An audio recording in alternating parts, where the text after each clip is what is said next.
हिंदी विषयाची सक्ती तसंच नीट पेपर फुटीच्या मुद्द्यावरून सरकारला बॅकफूटवर यावं लागलं. ठाकरे बंधूंना दोन्ही वेळी रस्त्यावर उतरण्याची गरज न भासल्याने त्यांची सरशीच झाली म्हणायची.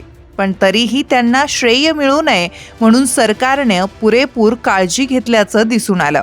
महापालिका निवडणुका लागू होण्याआधी शालेय पाठ्यपुस्तकात हिंदी विषय सक्तीचा करण्याची चाचपणी सुरू होती. निवडणुकीचा माहोल असल्यानं त्यावेळी हा मुद्दा चांगलाच तापला होता. राज ठाकरे यांची मनसे तसेच ठाकरे सेनेनं याविरोधात आक्रमक पवित्रा घेतला होता. रस्त्यावर उतरून सरकारविरोधात दंड थोपटण्याचेही नियोजन करण्यात आलं होतं. दोन्ही सेनेच्या वतीनं मोर्चे काढण्यात येणार होते. मात्र मागणी एकच असल्याने एकच मार्ग काढण्याचा निर्णय दोन्ही सेनेच्या नेत्यांनी त्यावेळी घेतला होता. या मोर्चांची युद्ध पातळीवर तयारी करण्यात आली होती.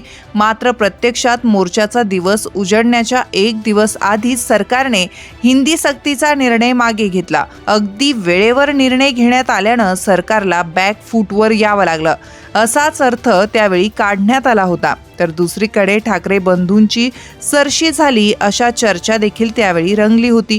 विशेष म्हणजे आंदोलनाच्या निमित्ताने दोन्ही ठाकरेंचं एकाच व्यासपीठावर एकत्र येणं, विजयी सभेला एकत्रच हजेरी लावणं हाही त्या काळचा चर्चेचा विषय ठरला होता.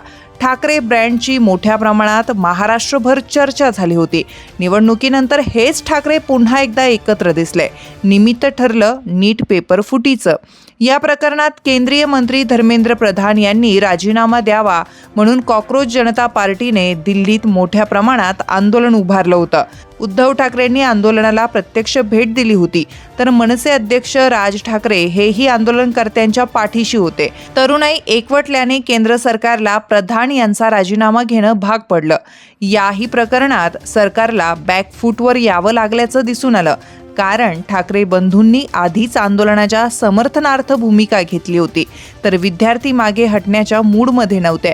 त्यामुळे सरकारची चांगलीच कोंडी झाली होती. प्रधान यांचा राजीनामाही घेणं भाग पडलं. ही बाब एक प्रकारे ठाकरे बंधूंच्या पथ्यावर पडली म्हणायची. कारण महाराष्ट्रातही आंदोलन छेडण्याचा इशारा देऊन काही तास उलटत नाही तोच प्रधान यांचा राजीनामा आला. पण ठाकरे बंधूंना श्रेय मिळू नये म्हणून की काय आंदोलनाच्या एक दिवस आधीच राजीनामा घेण्यात आल्याचं बोललं जात आहे.